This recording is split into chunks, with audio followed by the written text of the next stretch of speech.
जी, अस्सलाम वालेकुम। वालेकुम मेरे सलाम। साथ हैं डॉक्टर रशीद चटानी, जो वबाई अमराज के माहिर हैं और पब्लिक हेल्थ फिजिशियन हैं, बहुत वसी तजर्बा रखते हैं। डॉक्टर साहब अस्सलाम वालेकुम। वालेकुम सलाम। अ, अच्छा डॉक्टर साहब, आपने बहुत काम किया है इस हवाले से, आपका पहले भी तजर्बा है और जब से ये पैंडेमिक शुरू हुआ है तब भी आप बिल्कुल ग्राउंड ज़ीरो पर इसमें इन्वॉल्व हैं। तो हमें थोड़ा-सा बताएँ कि जब से ये शुरू हुआ था और जो हमने इसके हवाले से तहकीक सुनी थी कि शायद इसको गर्मी से फ़र्क पड़ता है वायरस को, या ये जो है उम्र रसीदा अफ़राद को ज़्यादा अफ़ेक्ट करता है। तब से अब तक इन 2-3 महीने में दुनिया ने क्या सीखा है? इस वक़्त हम कहाँ खड़े हैं? तो जो कोरोना वायरस वायरस जिसको हम कोरोना वायरस 2 सार्स 2 कहते हैं, उसे बीमारी को हम कोविड-19 कहते हैं। हुँ, हुँ। तो कोविड-19 से हमने बहुत कुछ सीखा है। हम काफ़ी स्टन हुए हैं कि जो है ये बीमारी अ, मुख्तलिफ चीज़ें हमें सिखाती रही है और जो है अनयूजुअल चीज़ें इसके साथ हमने एफ़िलिएट की हैं। शुरू में जब ये बीमारी चाइना के अंदर फैली, तो उस वक़्त जो है काफ़ी जो है साइन्स और सिम्पटम्स उसके पता चले कि क्या होता है लोगों के एल्डरली के अंदर होती है, ज़्यादा उम्र रसीदा लोगों में होती है। जिनको क्रॉनिक डिजीज़ेज़ होती हैं, दिल की बीमारी होती है, लंग्स की बीमारी होती है, डायबिटीज़ होती है, हाइपरटेंशन वगैरह उन उन लोगों में ज़्यादा पाई जाती है। फिर उसके बाद जब ये बीमारी यूरोप गई, यूरोप से जो है फिर अमेरिका अमेरिका में तो पहले ही आ चुकी थी, लेकिन जब अमेरिका में ये वाक़ई में एक एक वबा की सूरत में फैली, तो उस वक़्त ये अंदाज़ा हुआ कि इसके अंदर और भी बहुत सारी चीज़ें हो रही हैं। वो चीज़ें ये थी कि जो है बाज़ लोगों को स्ट्रोक्स हो रहे थे, लोग जो है स्ट्रोक की हालत में जो है हॉस्पिटल आ रहे थे या हॉस्पिटलाइज़्ड पेशेंट्स को स्ट्रोक्स हो रहे थे। फिर उसके बाद ये पता चला कि जो है वो बच्चों के अंदर ये बीमारी काफ़ी नज़र आ रही थी, उनके अंदर एक बीमारी फैल रही थी। एक एक सिम्पटम नज़र आ रहा था जो पहले भी हम देख चुके हैं, जिसे हम कावासाकी डिज़ीज़ कहते हैं, जिसमें मल्टी सिस्टम फेलियर हो जाता है। हुँ, हुँ। फिर ये देखा कि जो है कुछ रैशेज़ हो रहे हैं लोगों को, पैरों पे रैश हो रहा है या जिस्म के मुख्तलिफ हिस्सों पे रैश हो रहा है। वो कोएगुलेशन का और जो जो खून का जो मसला है कि खून कितना जो है जल्दी कोएगुलेट करता है, उसका मसला हो रहा था। फिर हुँ, जो है ये देखा गया कि फिर जो सबसे पहली चीज़ हमने देखी इन तमाम चीज़ों से पहले जो हमने देखा, वो ये देखा कि एक और सिम्पटम जो है वो ये था कि जो है लोगों के अंदर लोगों को टेस्ट जो है उसकी सेंसेशन खत्म हो रही थी और जो है सूंघने की स्मेलिंग की जो है सेंसेशन खत्म हो रही थी। ये बड़े प्रिलिमिनरी सिम्पटम्स थे जो हमने देखे। तो काफ़ी चीज़ें जो है वो नज़र आनी शुरू हुई हैं और जो है इस बीमारी का जो है तोड़ निकालना बड़ा मुश्किल हो गया है। क्योंकि ये भी देखा जा रहा है कि जो है ये भी कहा जा रहा है और अभी तक पूरे वसूख के साथ मैं ये नहीं कह सकता, लेकिन ये एक स्पेकुलेशन ये है कि ये वायरस जो है म्यूटेट भी कर चुका है। हुँ, हुँ। कि एक स्ट्रेन थी जो चाइना में थी, एक स्ट्रेन थी जो कि यूरोप में थी और दोनों स्ट्रेनें जो है एक यूरोप वाली ईस्ट कोस्ट पे आई और जो है वो चाइना वाली वेस्ट कोस्ट पे आई। तो ये तमाम चीज़ें जो है अभी भी हम समझ रहे हैं इस बीमारी के बारे में। ये बीमारी जो है इसने जो है काफ़ी हद तक लोगों को क काफ़ी लोग मर गए हैं इसमें। अगर हम उन्हें सिर्फ़ एक नंबर की तरह से देखते हैं तो फिर हम जो है उसमें से इमोशंस निकाल देते हैं। हुँ, लेकिन अगर हम ये देखते हैं कि जितने लोग मर चुके हैं अब तक, उनके भी कोई ना कोई रिश्तेदार थे, तो बड़ी फैमिलियाँ अफ़ेक्ट हुई हैं इस बीमारी से। और लोगों ने ये भी कहा है कि भई ये बीमारी इस तरह की है जिस तरह की एक फ्लू है, तो ज़ाहिर है कि उसके साथ हमें रहना है और जो है उसमें भी लोग मरते हैं। तो लेकिन वो तो बिल्कुल बात सही कह रहे हैं वो, कि हर बीमारी से लोग मरते हैं, लेकिन ये एक नई बीमारी ऐड हो गई है जिससे जो है करोड़ों की तादाद में लोग जो हैं वो मर रहे हैं। और तो ये एक बड़ा मसला है जिसको हल करने की कोशिश की जा रही है मुख्तलिफ ज़राए से। जी, और शायद इस बीमारी फ्लू में आप जो है वो उस तरह से वो कंटेजियस नहीं है जिस तरह से ये बीमारी है, और जिस तरह से ये एक्स्पोनेंशियल ग्रोथ करती है, वो शायद सबसे बड़ा खतरा है। आपने बच्चों में ये जो नए सिम्पटम्स सामने आ रहे हैं, कावासाकी जिसको नाम दिया गया है, उसके हवाले से अगर आप थोड़ी-सी बात करें कि क्या देखा जा रहा है और उस हवाले से वालिदैन को किस किस्म की एहतियात करने की ज़रूरत है, जो वो पहले नहीं कर रहे थे और इस बीमारी के हवाले से उनको करनी चाहिए? भई इसमें जो है वो बड़ा इंटरेस्टिंग सवाल है, बड़ा मुश्किल सवाल है कि पेरेंट्स को क्या करना चाहिए? पेरेंट्स को तो जो है वो हर सूरत में, पेरेंट्स हो या एडल्ट हो, देखें दुनिया को तो चलना है, दुनिया चलती रहेगी, लोग आगे बढ़ते रहेंगे, काम चलता रहेगा, काम को हर वक़्त रोका नहीं जा सकता मुकम्मल तौर पे। तो अब हम सब तमाम चीज़ें करते हुए तमाम चीज़ें जो नॉर्मली होती हैं उस वो करने की करते हुए किस तरह हम इस बीमारी के साथ ज़िंदा रह सकते हैं। हुँ, तो प्रिकॉशन इज़ नंबर 1, राइट? तो जिस तरह जब पहली बार मुझे किसी ने इंटरव्यू वॉइस ऑफ अमेरिका ने इंटरव्यू किया तो मैंने कहा कि भई वो जो माँ जब कहती थी जब आप घर में आते थे कि हाथ धो लो, साफ हो जाओ, हुँ, जूते घर के बाहर उतारो, कपड़े बदल लो। ये तमाम चीज़ें बहुत ही वैलिड हैं और इस बीमारी के अंदर जो है, ये तमाम चीज़ें जो हैं अगर आप ये तमाम चीज़ें कर रहे हैं तो आप अपने आप को सेफ रख रहे हैं। इसके अलावा जो है अगर आप मास्क पहन रहे हैं तो मास्क पहनने का मतलब ये है कि आप किसी और की रिस्पेक्ट कर रहे हैं। आप दूसरे की रिस्पेक्ट इस तरह करें कि अगर आप छींक रहे हैं, आप खाँस रहे हैं तो वो आप जरासीम दूसरे पे नहीं डाल रहे हैं। हुँ, तो हर इंसान अगर ये करेगा तो उससे दूसरा बच सकता है और आप भी बच सकते हैं अगर कोई और आपके सामने ही कर रहा है।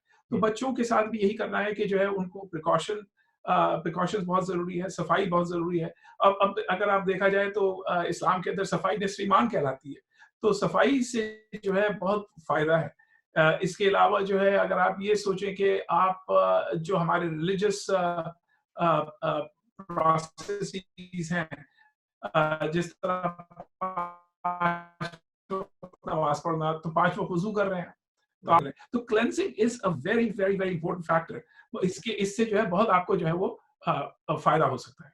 तो डॉक्टर साहब इसके ये अलावा आपने पूछा जी। कि पेरेंट्स क्या उनको देखना क्या है? बुखार, रैश हुँ, फिर जो है बच्चा बीमार हो रहा है तो उसे चेक करवाना है कि वो क्यों बीमार हो रहा है क्योंकि बहुत ही क्विक मैनिफेस्टेशन होती है इस डिज़ीज़ की।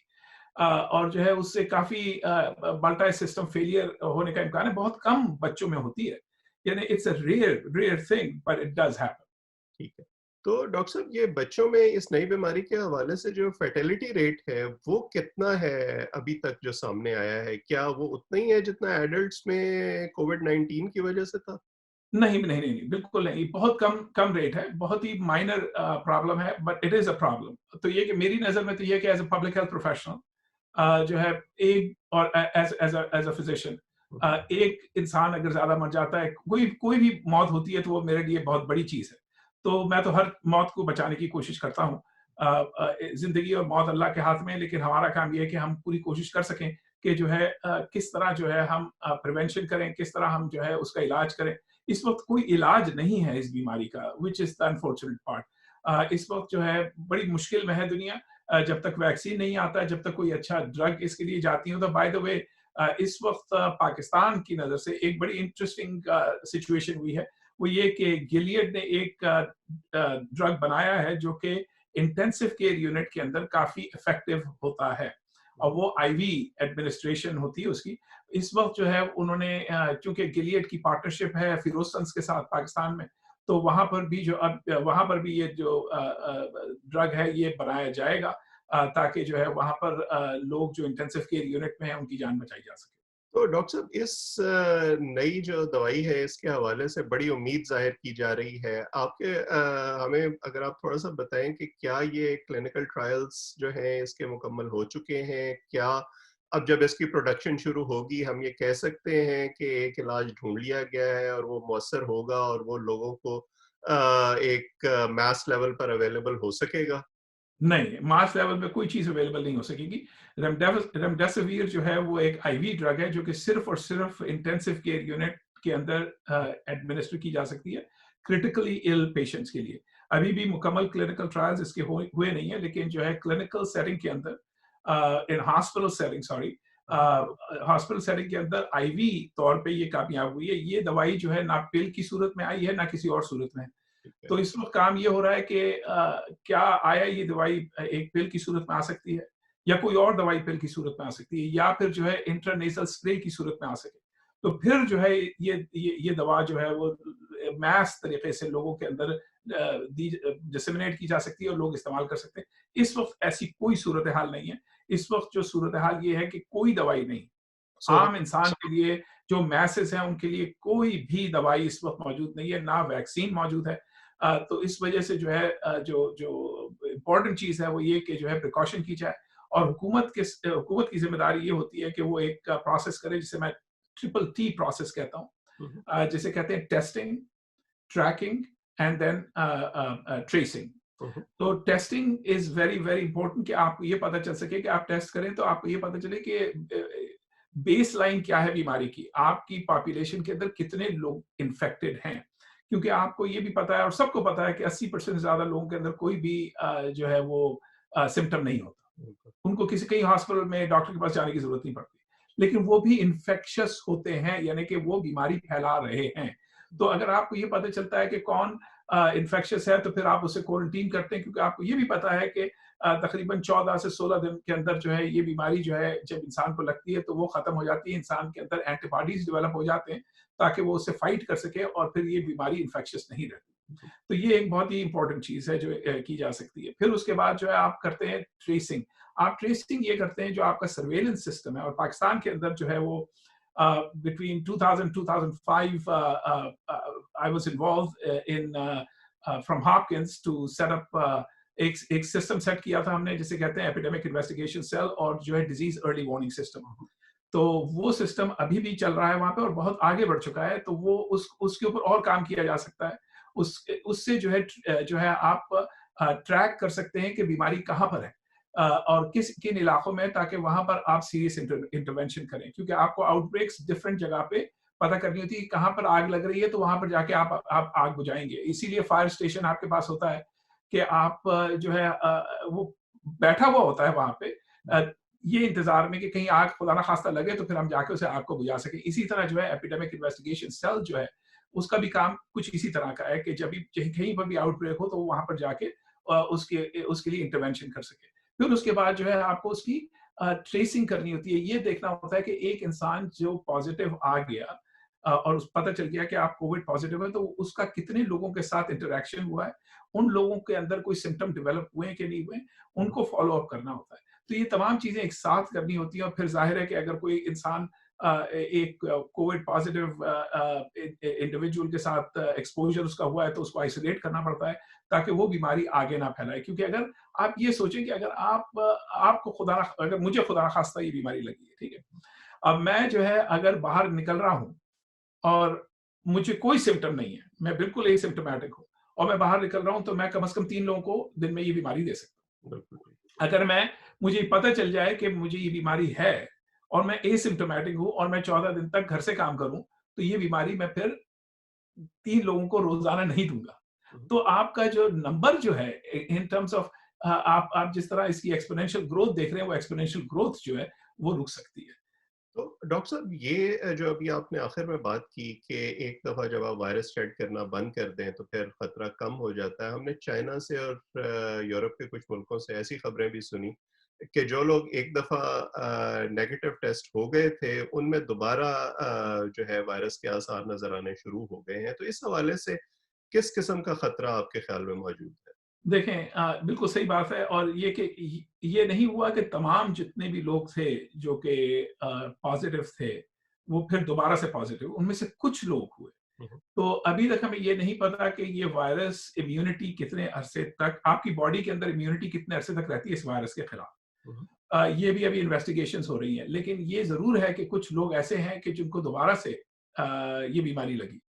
तो ज़ाहिर है कि केयरफुल होना बहुत ज़रूरी है, मोहतात होना बहुत ज़रूरी है, लेकिन आप अगर जो है वो जो बिग नंबर हैं, उसको देखते हैं, तो बिग नंबर्स के अंदर अगर आप ये देखते हैं कि अगर आपने आइसोलेशन की या आपने क्वारंटीन की, उन लोगों की जो कि कोविड पॉज़िटिव हैं, तो मेजॉरिटी 90+% लोग इस तरह नहीं देखे गए कि उनको दोबारा बीमारी लगी। मे बी अबाउट 2 और 3% जो है उनको दोबारा बीमारी लगी है। तो आप फिर भी equation is in the favour of not in the favor of quarantining and isolation.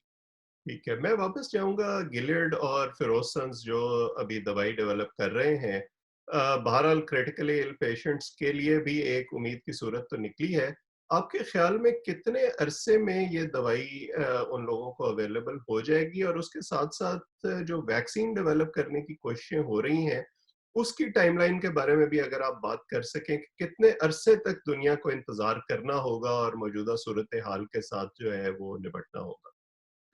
तो जो दवाई जो है रेमडेसिविर, वो इस वक्त अवेलेबल है। 4 लाख डोज थे या तकरीबन, हाँ 4 लाख डोज गिलियड के पास थे, जिसमें से कुछ डोज पाकिस्तान को दिए जा चुके हैं।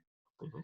लेकिन ये चूंकि फिरोज संघ और गिलियड की पार्टनरशिप है हेपेटाइटिस सी के ऊपर पहले से एक ड्रग वो बना रहे हैं, तो इस वजह से पाकिस्तान अब ये ड्रग बनाना शुरू कर देगा। और वो ड्रग मुझे नहीं पता, इल्म नहीं कि कितने अरसे में अवेलेबल होगी उसकी मैस प्रोडक्शन, और वो कब इंटेंसिव केयर पेशेंट्स के लिए इस्तेमाल किया जा सकेगा। लेकिन कुछ ड्रग्स दे दिए जा चुके हैं जो कि इस्तेमाल हो रहे हैं। इसके अलावा एक और स्टडी मेयो क्लिनिक से अभी आने वाली है जिसमें ये देखा जा रहा है कि आप रेमडेसिविर के साथ प्लाज्माफोरेसिस कर रहे हैं। प्लाज्माफोरेसिस भी पाकिस्तान में हो रही है, जिसमें आप एक उस इंसान का खून लेते हैं जो जिसको बीमारी लग चुकी है और वो अब इम्यून हो चुका है, या उसके अंदर थोड़े अरसे के लिए व्हाटएवर टाइम इम्यूनिटी डेवलप हो गई, जैसे हम कहते हैं आईजीजी, इम्यूनोग्लोबुलिन जी डेवलप हो चुका है।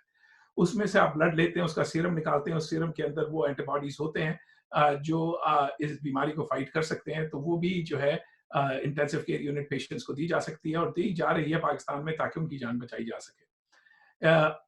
इसके अलावा जो वैक्सीन है, वैक्सीन का एक नया प्रोग्राम यूनाइटेड स्टेट्स में प्रेसिडेंट ट्रंप ने शुरू किया, जिसे उन्होंने कहा अभी एक दिन और पहले ऐलान हुआ है, ऑपरेशन वार्प स्पीड।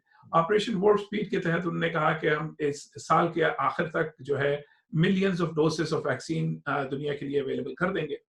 वो मिलियंस ऑफ डोसेस तो अवेलेबल हो जाएंगे क्योंकि मैन्युफैक्चरिंग उन, उन, उन, उन, उन उस वैक्सीन की जो कंपोनेंट है उसकी मैन्युफैक्चरिंग होनी शुरू हो गई है। अभी तक हमें ये नहीं पता चला कि वो वैक्सीन या एफिकेशियस है या सेफ है, ये अभी तक हमें नहीं पता चला, या उससे कोई इम्यून रिस्पॉन्स होता है या नहीं होता। तो प्रेसिडेंट ट्रंप ने ये भी कहा कि जो है ये बड़ा रिस्की और एक्सपेंसिव वेंचर है, and it is very true, क्योंकि अक्सर ऐसा देखा गया है कि वैक्सीन आपने बना लिया और बनाने के बाद जो है आपको पता चला कि वो वैक्सीन ना सिर्फ एफिकेशियस नहीं है बल्कि सेफ भी नहीं है। तो अभी हमें ये नहीं पता, और मेरे हिसाब से अगर देखा जाए तो 18 महीने से पहले हमारे पास कोई भी वैक्सीन अवेलेबल नहीं होगा। और इस वक्त हम ये चाहेंगे कि हमारे पास कम से कम दुनिया में 5 किस्म के डिफरेंट वैक्सीन हो, ताकि उनकी मैन्युफैक्चरिंग हो सके, प्रोडक्शन हो सके और वो यूज हो सके। वैक्सीन के ताल्लुक से एक बात बहुत ज़रूरी है जो कि हर एक को समझ आनी चाहिए कि जो वैक्सीन है वो 100% एफिकेशियस नहीं होता। वैक्सीन आने का ये मतलब नहीं है कि आपने 10 लोगों को दिया तो 10 लोगों के अंदर बीमारी नहीं आएगी। उसका मतलब ये है कि 10 में से मे बी 4 या 6 लोगों के अंदर वो इम्यूनिटी क्रिएट करेगा। हमारा मकसद ये होता है कि हम एक चीज करें जिसे हम कहते हैं हर्ड इम्यूनिटी। हर्ड इम्यूनिटी जो है वो जब तक 2/3 ऑफ द पॉपुलेशन के अंदर डेवलप नहीं हो जाती, तब तक जो है हमें बड़े मसले रहते हैं और मसाइल रहते हैं कि बीमारी और वबा की तरह फैलती रहेगी। लेकिन डॉक्टर साहब, हर्ड इम्यूनिटी के हवाले से हमने यूनाइटेड किंगडम में भी बातें सुनी, स्वीडन में भी बातें सुनी, अब पाकिस्तान में भी बातें हो रही हैं। लेकिन उसके हवाले से जो शुबे का इजहार किया जाता है वो ये है कि जितने अरसे में ये इम्यूनिटी डेवलप होगी और इस दौरान में जो लोग हैं जिन पे फर्टिलिटी रेट अगर 1% भी हो तो वो कई हजार में चला जाएगा। आपके ख्याल में क्या ये एक इफेक्टिव स्ट्रेटजी हो सकती है हमारे जैसे मुल्कों के लिए? देखिए, अगर हर चीज खोल दी जाए और जो है किसी किस्म की पाबंदी नहीं रखी जाए, तो बीमारी बहुत ज्यादा फैलेगी, और बीमारी फैलते फैलते काफी लोगों को, उसमें बहुत लोग मर जाएंगे। यस, इस तरह हर्ड इम्यूनिटी आप डेवलप कर सकते हैं, लेकिन उसकी प्राइस जो है, कीमत जो है बहुत ज्यादा, इट्स जस्ट टू मच, मेरी नजर में बहुत ज्यादा है।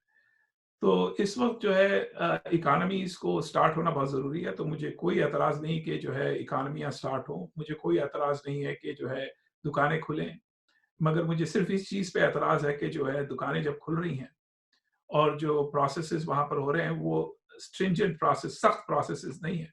उसमें इतना फिजिकल बैरियर रखा गया है जो लोग वहाँ पे काम कर रहे हैं, ना जो है 6 फीट डिस्टेंस रखा गया है, ना जो है लोग अब मास्क पहन रहे हैं। अब जो है रमजान का कुछ आखिरी दिन चल रहे हैं पाकिस्तान में, और जो है लोग बिल्कुल सोचे समझे बगैर तमाम चीजें वहां पर जिस तरह नॉर्मली होती हैं उससे ज्यादा कर रहे हैं, क्योंकि जाहिर है उन्हें शॉपिंग करनी है, उन्हें ईद की तैयारी करनी है, उन्हें कपड़े खरीदने हैं। बिल्कुल। तो safety has become a problem over there for individuals. और फिर इस जो है, जी, जी, आप प्लीज। पूरा कीजिए। तो जो है इस पे अगर अगर जो है कुछ थोड़ा-सा सब्र किया जाए, तो बहुत बेहतर होगा। वहाँ पर जो है वो मज़हबी ऑर्गनाइज़ेशंस जो हैं ये कह रही हैं कि बिल्कुल जो है फ़िक्र करने की ज़रूरत नहीं है। मस्जिदों में आओ और जो है कोई ह यहाँ पर कुछ भी नहीं होगा। तो अल्लाह ताला ने भी ये फ़रमाया है कि भई ऐसा है कि अगर आपको कोई यानी कि कोई चीज़ ऐसी हो रही है तो आपके अंदर अल्लाह ताला ने अक़ल दी है कि आप उससे किस तरह बच सकते हैं। हुँ, हुँ। तो हमें कॉशियसली चीज़ें करनी चाहिए। इस वक़्त अमेरिका के अंदर काफ़ी बड़ी पॉपुलेशन है और जहाँ मैं रहता हूँ, वहाँ पर सेकंड लार्जेस्ट कांग्रीगेशन है मुसलमानों की नॉर्दर्न वर्जीनिया में। तो इस वक़्त जो है नॉर्दर्न वर्जीनिया के अंदर जो है वो मसाजिद तमाम इस वक़्त बंद है, वहाँ से जो है वीडियो पे जो है वो चीज़ें हो रही हैं सारी की सारी। और ईद की नमाज़ भी अनफॉर्च्यूनेटली इस साल नहीं हो सकेगी, जो कि एक बहुत ही बड़ी प्रॉब्लम बड़ी अजीब-सी बात है कि हम ईद की नमाज़ पे नहीं जा सकेंगे ज़िंदगी में पहली बार, मेरी ज़िंदगी में पहली बार नहीं जा सकेंगे। लेकिन ये कि अपनी फैमिली को, अपनी कम्युनिटी को, अपने लोगों को बचाने के लिए ये चीज़ भी बहुत ज़रूरी है। ये पहली बार नहीं हुई है बात। अ, अगर आप हिस्ट्री देखें जी, और बिल्कुल। आप मुसलमानों के सबसे बड़े साइंसदान को देखें, इब्न सीना को देखें, तो जब प्लेग की बीमारी फैली थी, तो प्लेग की बीमारी के वक़्त इब्न सीना ने जाके बादशाह से कहा कि भई ऐसा है कि तमाम मसाजिद से कहो कि वो जो है वहाँ पर लोग कांग्रीगेट ना करें और तमाम दुकानों को बंद करवा दो, क्योंकि ये बीमारी उस वक़्त तक नहीं रुकेगी जब तक आप इस तरह की जो है स्टेप्स नहीं लेंगे। लेकिन आहिस्ता-आहिस्ता इकोनॉमी को खुलना है, लेकिन इसके अलावा जो है मैस गैदरिंग्स जो हैं, जिसमें हज़ारों लोग एक जगह पर होंगे, वो और बहुत ही करीब होंगे एक-दूसरे से और तकरीबन 15 मिनट के लिए एक साथ होंगे। उन चीज़ों से हमें थोड़ी परहेज़ करनी चाहिए, उन चीज़ों से हमें ज़रा ख़ाइफ़ होना चाहिए कि उससे बीमारी बहुत तेज़ी से फैल सकती है, अल्लाह ना करे फैले, लेकिन जो साइंस कह रही है उस हिसाब से ज़रूर फैल सकती है। और इसका तो एविडेंस भी आना शुरू हो गया। अब मैं टेक्सास में हूँ और इसी तरह अमेरिका के दूसरे इलाकों से जहाँ पे प्रीमेच्योरली कारोबार खोलने की कोशिश की गई है, वहाँ से ऐसी खबरें आना शुरू हो गई हैं कि केसेस का नंबर जो है वो दोबारा ऊपर जाना शुरू हो गया है। तो आप ठीक कह रहे हैं कि एहतियात बहुत ज़रूरी है। आपने कुछ देर पहले 18 महीने का ज़िक्र किया, यानी अगर हम 18 महीने की टाइमलाइन को देख रहे हैं वैक्सीन के लिए, तो इसका मतलब ये है कि तकरीबन हम फॉल या एंड ऑफ 2021 को देख रहे हैं। तो इसका मतलब ये है कि दुनिया को अभी फ़िलहाल फ़ॉरसीएबल फ्यूचर के लिए अपने आप को इस बीमारी के साथ ज़िंदा रखने के लिए और पाबंदियों में ज़िंदगी गुज़ारने के लिए तैयार रहना चाहिए। बिल्कुल रहना चाहिए। देखें दुनिया चलती रहेगी। दुनिया के अंदर तमाम चीज़ें हो सकती हैं, कॉशन के साथ, प्रिकॉशंस के साथ, एहतियात के साथ। इस वक़्त गारंटी ये भी नहीं है कि 18 महीने बाद जो वैक्सीन आएगा वो किसी काबिल होगा। तो जो है अगर हमने एहतियात नहीं की, तो जो है मौतें बढ़ती चली जाएँगी। इस वक़्त अगर देखें आप जापान के अंदर, साउथ कोरिया के अंदर, अमेरिका की कुछ स्टेट्स के अंदर मसला ये हो गया है कि बहुत ही प्रीमेच्योरली लोगों ने जो है सारी चीज़ें खोल दी और तमाम चीज़ें ओपन कर दी। तो उससे ये हुआ कि नंबर्स जो हैं वो बढ़ना शुरू हो गए और जो है डेथ रेट इंक्रीज़ होना शुरू हो गया। तो हमें केयरफुल होना है जब तक हम उस लेवल पे ना पहुँच जाएँ कि हम सही तरीके से इवैल्यूएट कर सकेंगे। अब बीमारी का जो अब स्प्रेड का जो लेवल है वो बहुत ही गिर चुका है, डाउन हो चुका है, 1 पे चला गया है। उस वक़्त तक हमें जो है एहतियात करनी ज़रूरी है। ये बीमारी हमारे साथ अनफॉर्च्यूनेटली रहेगी। ये बीमारी लोगों के अंदर बीमारी पैदा करेगी, ये बीमारी जो है लोगों को मारेगी भी। लेकिन एहतियात करना बहुत ज़रूरी है, एहतियात के साथ आगे बढ़ें ताकि कम से कम डैमेज हो, कम से कम बीमारी फैले और कम से कम लोगों के अंदर जो है कम से कम लोग इससे जो है वो अनफॉर्च्यूनेटली मरें या इंतकाल हो उनका। तो ये बहुत ही ज़रूरी चीज़ें हैं। इसके अलावा आप एक चीज़ पे और गौर करें कि जो है वो ये कि हॉस्पिटल सिस्टम्स जो हैं, वो भी एक नंबर ऑफ पेशेंट्स को की कैपेसिटी बर्दाश्त कर सकते हैं, उससे ज़्यादा नहीं कर सकते हैं। इंटेंसिव केयर यूनिट भी जो है उसके अंदर बेड जो है वो लिमिटेड होते हैं और वेंटिलेटर्स भी लिमिटेड होते हैं। तो इन चीज़ों को तमाम को मद्देनज़र रखते हुए आपको ये देखना होगा कि क्या हमारे पास कैपेसिटी है कि अगर लोग बहुत ज़्यादा बीमार हों तो उन्हें हॉस्पिटल में हम एडमिट कर सकें, या हमारे पास कैपेसिटी है कि हमारे पास इतने इंटेंसिव केयर यूनिट बेड्स हैं कि हम उन्हें इंटेंसिव केयर में रख सकें, और क्या हमारे पास इतने वेंटिलेटर्स हैं कि जिन लोगों को वेंटिलेटर्स की ज़रूरत है उनको हम वेंटिलेटर्स पे डाल सकें। ये तमाम चीज़ें, तीनों चीज़ें बहुत ज़रूरी है देखना। उसके बाद आपको डेटा देखना है, उसके बाद आपको साइंस देखनी है और उसके हिसाब से फिर आप जो है आगे बढ़ सकते हैं। तो इन चीज़ों के सोचे समझे बगैर आगे बढ़ना एक बहुत ही बड़ी गलती होगी। अच्छा डॉक्टर साहब, ये जो 18 महीने की टाइमलाइन है, इसके दौरान में क्या वो जो दूसरा साइकिल के आने का खतरा ज़ाहिर किया जा रहा है, वो भी आ जाएगा और उसको भी फैक्टर इन कर लिया गया है? तो दूसरा फैक्टर इन तो नहीं किया गया है कि कितने लोग उससे जान बहक होंगे, लेकिन ये कि जो है वो दूसरी वेव तो आनी है और वो बीमारी आपने शुरू में एक बात कही थी कि गर्मियों का कि गर्मी में कब, तो हमने शुरू में ही जो है जब ये देखा कि ऑस्ट्रेलिया और न्यूज़ीलैंड के अंदर ये बीमारी फैल रही है, तो इस चीज़ का एहसास हो गया कि गर्मी में बीमारी ये फैल सकती है। तो गर्मी के अंदर ये नहीं है कि फ्लू की तरह गर्मी में ये बिल्कुल खत्म हो जाए और फिर सिर्फ सर्दी में और जो है उस वक़्त आपके सामने आए। लेकिन ये कि अ अ, ये एक इसकी एक सेल्फ सस्टेनिंग नंबर रहेगा गर्मियों के अंदर भी और फिर जो है सर्दियों के अंदर ये दोबारा से जो है इसके नंबर ऊपर होना शुरू हो जाएँगे और ये दोबारा से फैलेगी। तो मेरी नज़र में आई होप कि कोई मौजज़ा हो जाए, मिरेकल हो जाए जिसकी वज़ह से हमें एक वैक्सीन ऐसा मिल जाए कि जो कि बहुत ही अच्छा वैक्सीन हो, जिसकी एफिकेसी बहुत हो, जिसके अंदर सेफ्टी बहुत अच्छी हो, जो कि नवंबर, दिसंबर में मिल जाए, जनवरी में मिल जाए या आज से 18 महीने बाद मिल जाए। मुझे इस पे पूरा कॉन्फिडेंस नहीं है कि हमारे पास एक अच्छा वैक्सीन उस वक़्त तक आएगा, अगले साल के आखिर तक आएगा और उस वक़्त तक ये बीमारी सेकंड वेव इसकी आ चुकी होगी। हुँ। अच्छा डॉक्टर साहब, आप जैसे बता रहे हैं कि अभी साइंसदान इसको समझने की कोशिश कर रहे हैं, मेडिकल कम्युनिटी उसके हवाले से वैक्सीन बनाने की कोशिश कर रही है, तो एक डिबेट जो पहले दिन से अभी तक जारी है, उसके हवाले से कई कॉन्स्पिरेसी थ्योरीज भी जन्म ले चुकी हैं कि क्या ये वायरस मैन मेड है या ये कुदरत का पैदा करदा है। तो आप इस हवाले से क्या हमें क्लैरिफाई कर सकते हैं? देखें, कंस्पिरेसी थियरीज़ तो चलती रहेंगी। एक चीज़ क्लियर है, वो ये क्लियर है कि चूँकि इंसान अ, ने जो है जंगलों में जाके जंगलों को साफ करना शुरू किया और वहाँ पे अपने घर बनाने शुरू किए और वो एनिमल हैबिटेट के अंदर चला गया। तो उससे ये हुआ कि एनिमल्स जो जानवर हैं उन वो इंसानों की जो जहाँ पर इंसान रह रहे थे वहाँ पर आना शुरू हो गए क्योंकि वो उनका घर हुआ करता था एक ज़माने में। तमाम जो इन्फेक्शियस डिजीज़ और वबाई बीमारियाँ जो हैं वो जानवरों से आती हैं। वो जिसे हम कहते हैं ज़ूनोटिक डिसीज़ेज़, हुँ, हुँ। तो वो जानवरों से आती हैं। तो जानवरों से वो जब आती हैं तो जानवर से बीमारी इंसान के अंदर आएगी जब इंसान इतनी डिफ़ॉरेस्टेशन करेगा, जब वो इतनी एक्सपेंशन करेगा, हमारी पॉपुलेशन बढ़ती चली जा रही है। तो हम उन इलाकों में पहुँच चुके हैं इस वक़्त जहाँ पर सिर्फ़ जानवर एक ज़माने में रहते थे और जो है उन उन इलाकों पे हमने लिटरली इंसानों ने कब्ज़ा कर लिया। तो अब ये बीमारियाँ जो हैं ये ना सिर्फ़ सार्स बल्कि और बीमारियाँ जो हैं इसी तरह माइग्रेट करती हैं जानवरों से इंसान। जहाँ तक कंस्पिरेसी थ्योरी का ताल्लुक है भाई, to be very honest about it, I do not have any faith in it. हुँ, हुँ। जहाँ तक मेरा ताल्लुक है वो ये कि या ये बीमारी जो है जो आ चुकी है, अब आ चुकी है, तो अब उसका हम क्या करें?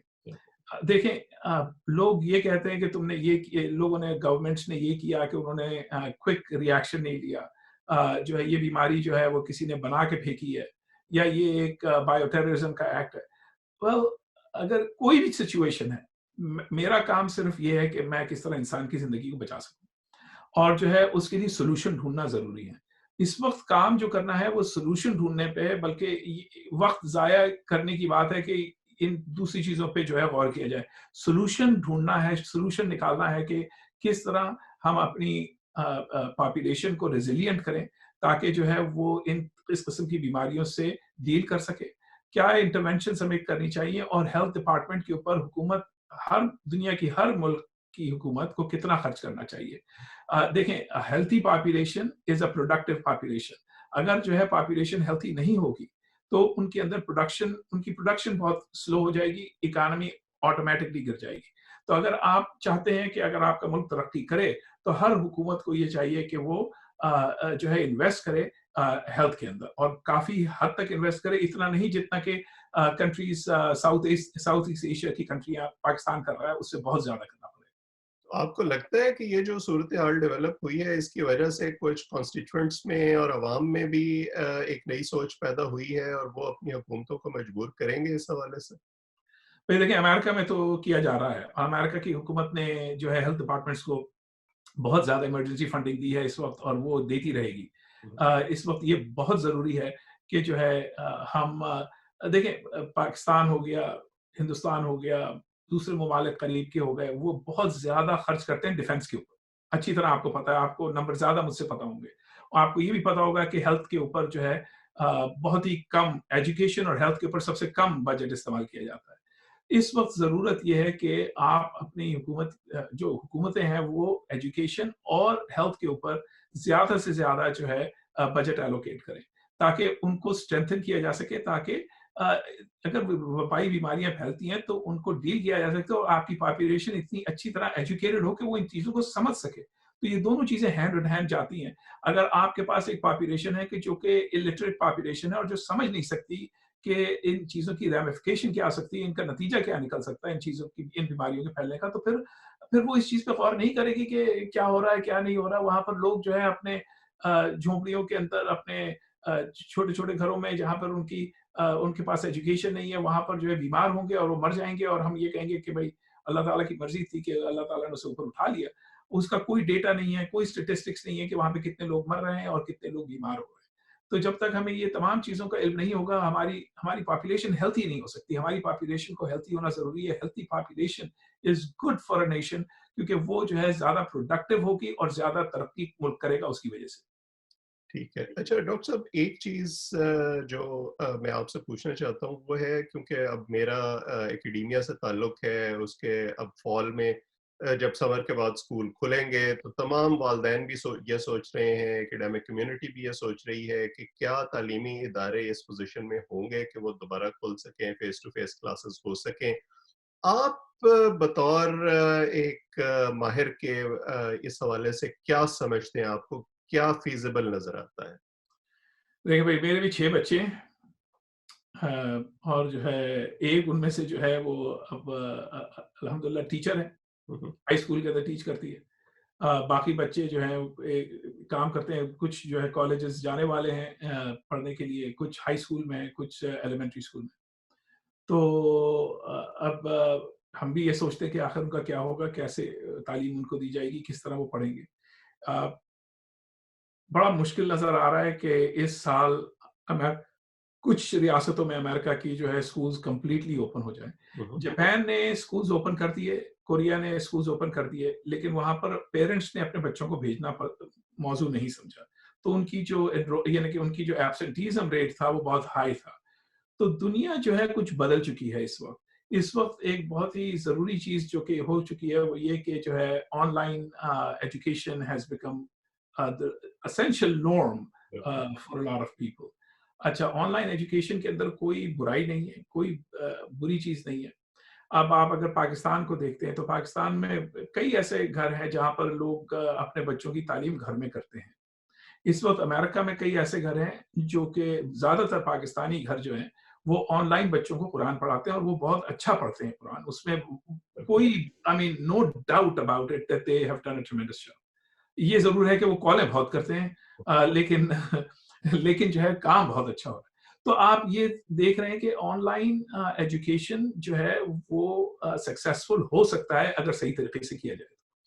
तो अगर ज़रूरत हो तो फिर आप ऑनलाइन एजुकेशन के ऊपर फ़ोकस करें। यहाँ पर अमेरिका में तो किया जा रहा है। इस वक़्त मेरा बेटा जो है छोटा 10 साल का, उसकी क्लास हो रही है। एडम सेंटर है यहाँ पर, एक इस्लामिक सेंटर है, तो वहाँ पर उसे संडे स्कूल में है वो, इस्लामिक स्कूल में, तो उसकी जो है वो ऑनलाइन क्लास हो रही है। इस वक़्त मेरी बीवी ऊपर बैठी हुई है, वो ये उसका एक ग्रुप है अलग, क्योंकि रमज़ान चल रहा है तो उनका लेक्चर सीरीज़ होती है। तो इस वक़्त वो जो है प्रिपेयर कर रही है क्योंकि उसे एक लेक्चर देना है आज। अब तकरीबन कोई 100 लोगों को अबाउट कुछ 6 हदीसें हैं जिसके बारे में उसे बात करनी है।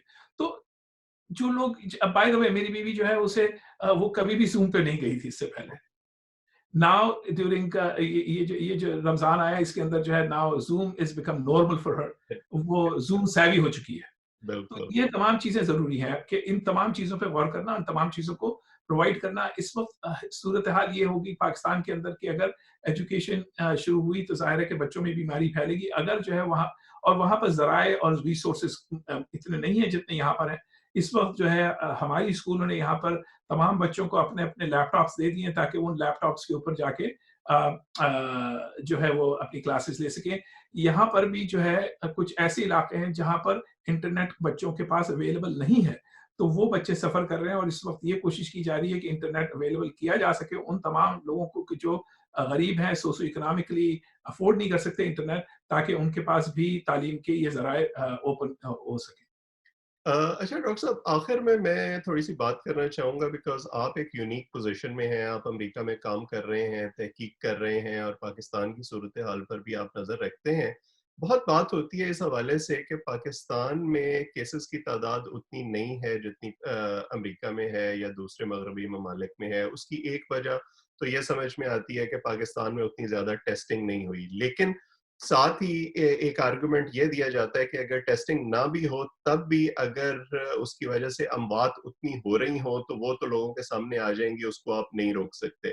तो आप इस जो कंपैरिज़न है, इसको किस नज़र से देखते हैं? क्या आपको लगता है कि पाकिस्तान में कोई इम्यूनिटी लोगों में इस तरह की है या वायरस की किस्म मुख्तलिफ है जिसकी वजह से शायद वहाँ पर हालात कुछ बेहतर रहें? तो देखिए, पाकिस्तान के अंदर आपने बिल्कुल सही कहा कि जो है टेस्टिंग हो ना हो, अगर जो है अगर कैजुअल्टीज़ होती हैं, लोग मरते हैं तो आपको पता चल जाता है। लेकिन पाकिस्तान में कोई ऐसा सिस्टम है नहीं जिससे आप कन्फर्म तरीके से ये कह सकें कि ये इंसान कोविड-19 से मरा है। हुँ, हुँ। और वहाँ पे सर्वेलेंस सिस्टम इतना स्ट्रॉन्ग नहीं है कि आप वसूख से कह सकें कि कितने लोगों की मौत कोविड-19 की वजह से हुई है। तो एक बात तो ये नंबर 1 एपिडेमियोलॉजिकली ये तो आपको बता रहा हूँ मैं कि वहाँ पर जो नंबर्स आ रहे हैं वो नंबर बहुत ही बिलो अ, नॉर्मल नंबर हैं जो कि कोविड-19 से डेथ हो रही है। इसके अलावा कई डेथ्स ऐसी हो जाती हैं, मेजॉरिटी डेथ्स पाकिस्तान में ऐसी होती है जिनका किसी को पता ही नहीं होता कि वो किस तरह मर गया इंसान। हुँ, हुँ। तो ये तो चीज़ें आपने मद्देनज़र रखनी है। फिर जो है आपने पाकिस्तान के अंदर इम्यूनिटी की बात की। तो पाकिस्तान के अंदर शुरू से लोग ये कह रहे हैं कि भई हम इम्यून बहुत ज़्यादा है तो इस वज़ह से हमारे अंदर ये बीमारी नहीं फैलेगी। I don't believe in that, although there is a clear understanding के जो बीसीजी जो टीबी की जो वैक्सीन लोगों को दी गई थी, जहाँ पर जिन लोगों को दी गई थी, जिन ममालिक में ये इस्तेमाल हुआ था, वहाँ पे कुछ लोगों के अंदर डिज़ीज़ कम कोविड-19 कम नज़र आ रही है। तो देयर इज़ अ पॉसिबिलिटी कि उसकी वजह से एंटीबॉडी जिस्म ऐसे बने हुए हों कि जो उनको लॉन्ग लास्टिंग इम्यूनिटी दे रहा हो और फाइट कर रहा हो इस वायरस को बेहतर तरीके से बनिस्बत दूसरे ममालिक के। अ, इसके अलावा जो है वो पाकिस्तान के अंदर एक्सपोज़र जो है क्योंकि अ अ जो जो जो एसेप्टिक एनवायरनमेंट में वेस्टर्न वर्ल्ड रहती है, उतनी एसेप्टिक एनवायरनमेंट में पाकिस्तान नहीं रहता। तो उसकी वजह से उनकी जो एक्सपोज़र जो वायरसेस के साथ है, वो बहुत ज़्यादा है, तो हो सकता है कि उनके अंदर थोड़ी एंटीबॉडीज़ जिस्म के अंदर हों, जो इस चीज़ को फाइट कर रही हों और वहाँ से इतनी बीमारी ना फैल रही हो। लेकिन मुझे अगर आप नंबर्स देखना शुरू करें इस वक़्त, पाकिस्तान के तो टेस्टिंग के नंबर गिरने शुरू हो गए हैं और जो है नंबर ऑफ केसेस जो हैं वो बढ़ना शुरू हो नहीं गए। शुरू हो गए। और काफ़ी अगर आप देखते हैं उस ग्राफ को तो काफ़ी रिवर्स ग्राफ है। तो एक तो मसला ये है कि पाकिस्तान के अंदर इतने रिसोर्सेज़ नहीं है कि टेस्टिंग की जा सके। ना सिर्फ पाकिस्तान के अंदर, अमेरिका के अंदर ये रिसोर्सेज नहीं है। इस वक्त अगर अमेरिकन लेजिस्लेटर से बात की जाती है कि और टेस्टिंग की जाए और मुख्तलिफ तरीके हैं टेस्टिंग करने के, तो वो कहते हैं कि नहीं नहीं नहीं, टेस्टिंग की जरूरत नहीं है इस वक्त, क्योंकि टेस्टिंग अगर हम करेंगे तो लोग ज्यादा हमें नजर आने शुरू हो जाएंगे जो बीमार हैं, तो उससे जो है लोगों के ऊपर बुरा इंप्रेशन पड़ना शुरू होगा और जो है उसमें और पैनिक हो जाएगी लोगों में। और दूसरा ये कि हमारे पास रिसोर्सेज नहीं है। पाकिस्तान की सिचुएशन उससे ज्यादा वर्स है। हुँ, हुँ। तो एक तो ये पॉलिटिकल डिबेट हो चुकी है। एक पॉलिटिकल डिसीजन लेना है किसी को, बोल्ड पॉलिटिकल डिसीजन लेना है कि हम किस तरह इस पे डील करेंगे। इसकी जो प्राइम एग्जांपल जो बोल्ड डिसीजन मेकर्स हैं उसके अंदर पड़ती है एंड्रिया मर्केल जर्मनी की, जिसने क्लियरली साफ-सुथरा कह दिया कि भई ये सिचुएशन है, इतने लोग लोग मरने वाले हैं, इतने लोगों के ऊपर ये बीमारी फैलेगी, हमें ये चीज़ें करनी है और इस तरह हमें काम करना है। तो आपको जो है खड़े होके भी कि you have to be bold.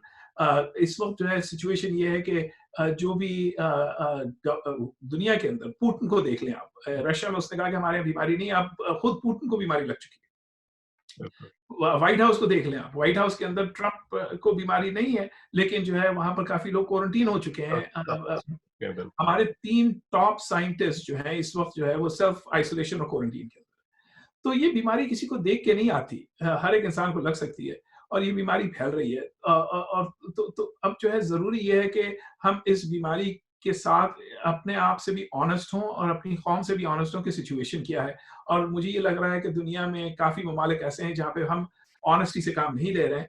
हम अपने आप को एक माचोइज़्म के थ्रू देख रहे हैं कि हम जो है हम इतने रेज़िलिएंट हैं कि हमें कुछ नहीं हो सकता। लेकिन मेरी नज़र में ये एक गलत एटीट्यूड है और गलत तरीका है इस बीमारी से डील करने का। होप बहरहाल स्ट्रैटेजी का मुकाबला तो नहीं कर सकती। अच्छा, आखिर में मैं आपसे ये भी पूछना चाहता हूँ कि हमारे आप डॉक्टर हैं, फ्रंट लाइन्स पे हैं, उसी तरह हमारे सहाफ़ी दोस्त जो हैं, वो भी फ्रंट लाइन्स पर हैं और रोज़ उन्हें खबर की तलाश में बाहर जाना होता है, लोगों से मिलना होता है। उनके लिए आप किस किस्म की प्रिकॉशंस जो हैं, वो रिकमेंड करेंगे?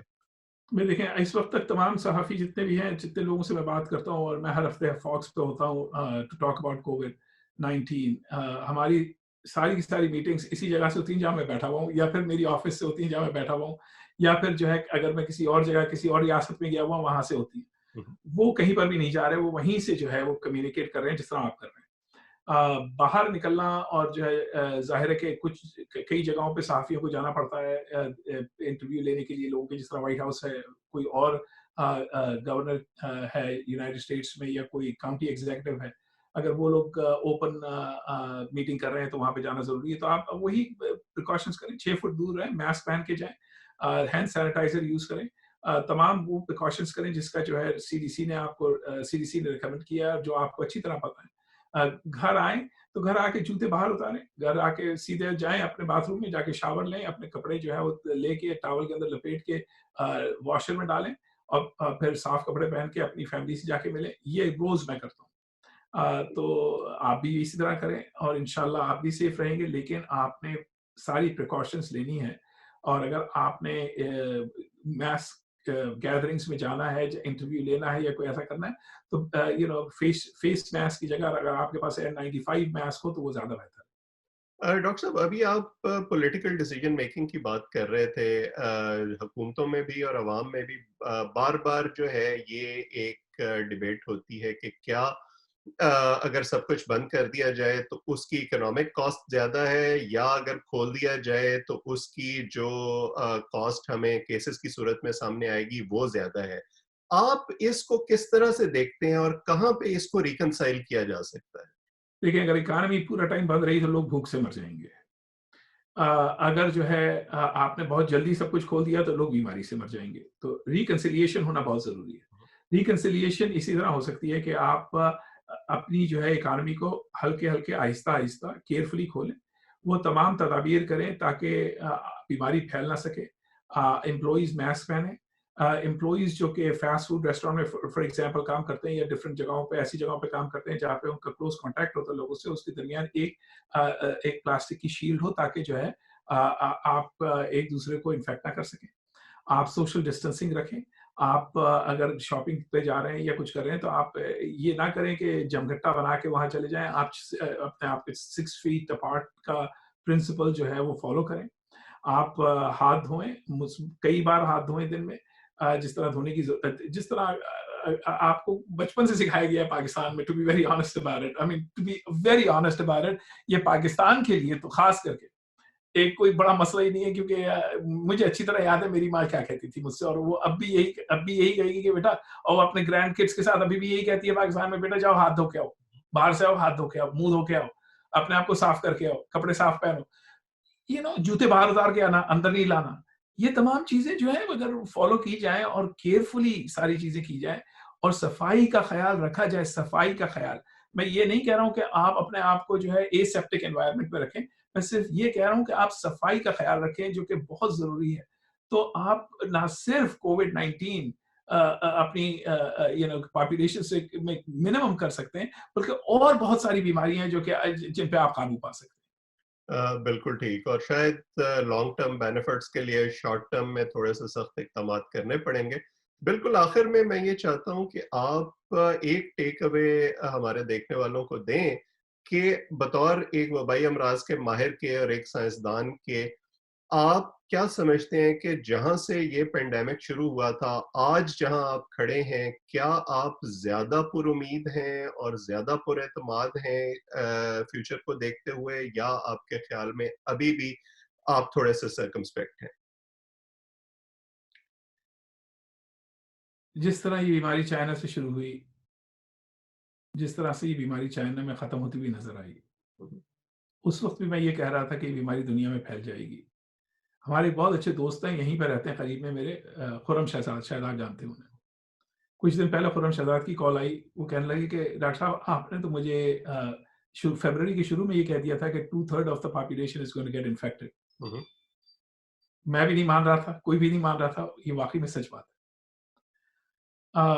ये बीमारी फैलती रहेगी और ये बीमारी अब हमारे साथ रहेगी, which is the sad part. अ, जिस तरह हम ज़िंदगी गुज़ार रहे थे, शायद उस तरह ज़िंदगी अब ना गुज़ार सकें। जिस फ्रीडम से हम हर चीज़ को करते थे, शायद उस तरह हम ना कर सकें। शायद ये एक लेसन है हमारे लिए कुदरत की तरफ से कि हमें अपनी दुनिया को किस तरह क्लीन करना है और सफाई से रहना है। या फिर कोई और लेसन है हमारे लिए जिस पे मैं बात नहीं कर सकता। अ, लेकिन जो है दुनिया उस तरह नहीं रहेगी जिस तरह थी। काफ़ी चीज़ें बदल गई हैं और बदलती रहेंगी। जब तक अब ये कि हो सकता है देखें, कुछ नहीं पता बीमारियों का, वबाई बीमारियों का। हो सकता है कि ये एकदम से गायब हो जाए और हमें नज़र ना आए हुँ, कई सालों तक, डेकेड्स तक नज़र ना आए। इस वक़्त ऐसी कोई सूरत-हाल नज़र नहीं आ रही। अगर ऐसी सूरत-हाल हो जाती है तो क्या बात है। अगर अगर आप ये सोचें कि क्या वाक़ई में ऐसा कुछ हो सकता है तो आपके लिए एक एग्ज़ाम्पल है। वो ये कि स्पेनिश फ्लू की एग्ज़ाम्पल है। बिल्कुल। स्पेनिश फ्लू जो था वो इन्फ्लुएंज़ा ही है। उसके अंदर एक स्ट्रेन था H1N1। वो फैला दुनिया में, उसने millions and millions and hundreds of million, 50 to 100 million people लोगों को मार दिया। उसके बाद दोबारा से H1N1 आया जिसका पेंडेमिक हुआ कुछ अरसे पहले। दुनिया ने सबने देखा। और कई ये तकरीबन वो 100 साल तक गायब था। हुँ, 100 तो नहीं, 100 से बहुत कम साल तक वो गायब था। फिर वो दोबारा से आया, उसने काफ़ी डेवास्टेशन की, लेकिन इस मिक़दार में नहीं की जितनी पहले की थी, क्योंकि उस वक़्त जो है दुनिया के पास कोई भी चीज़ अवेलेबल नहीं थी उससे फाइट करने के लिए, और जब दोबारा से वो आया तो उस वक़्त हमारे पास कई चीज़ें थी उससे फाइट करने के लिए।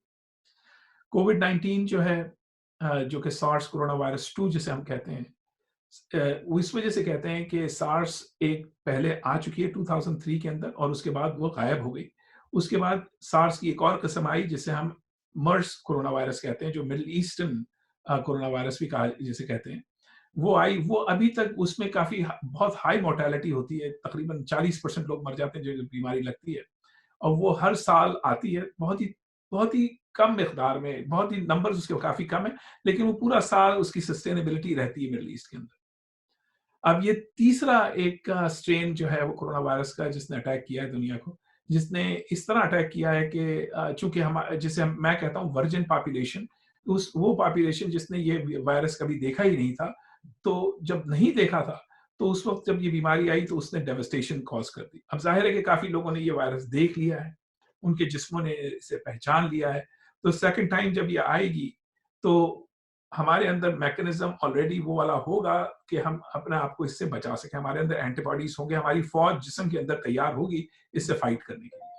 और मेरा अ, ख़्याल है कि ये जो एंग्ज़ायटी है और अनसर्टेनिटी है, उसकी भी बड़ी वजह यही है कि क्योंकि हमारी जनरेशन में कोई इस तरह की चीज़ हुई नहीं है, इसलिए लोगों को ये लगता है कि शायद ये कोई बहुत अनोखी चीज़ हो रही है। हालाँकि इससे पहले जो वबाएँ आती रही हैं, जिनकी आज बच्चा पैदा होता है और उसको वैक्सीन्स लगती हैं और हँसी-खुशी जो है वो ज़िंदगी आगे चलना शुरू हो जाती है। किस ज़माने में जब वो वबाएँ आई थीं उसकी वजह से भी लोग मरते होंगे, इलाज नहीं होगा, लेकिन ज़िंदगी शायद इसी तरह आगे चलती है और इसके बाद भी चलती रहेगी। डॉक्टर साहब आप का हमने बहुत टाइम लिया और आपने बहुत सारी चीज़ों पर बहुत डिटेल में मेरा ख़्याल है एक्सप्लेन किया जिसकी वजह से लोगों को ये समझने में आसानी होगी कि इस वक़्त हम कहाँ खड़े हैं और मुस्तकबिल में उन्हें किस किस्म की तैयारी करनी चाहिए। आपका बहुत शुक्रिया। बड़ी नवाज़िश आपकी, और तमाम लोगों से एक ही गुज़ारिश है कि वो तमाम हाथ धोएँ, मास्क पहनें, सोशल डिस्टेंसिंग मेंटेन रखें और कॉमन सेंस मेजर्स करें, जो कि बहुत ही सिंपल मेजर्स हैं। उससे भी इस बीमारी को बहुत कम किया जा सकता है। तो उसके साथ बड़ी नवाज़िश, अल्लाह हाफ़िज़। बहुत शुक्रिया। धन्यवाद।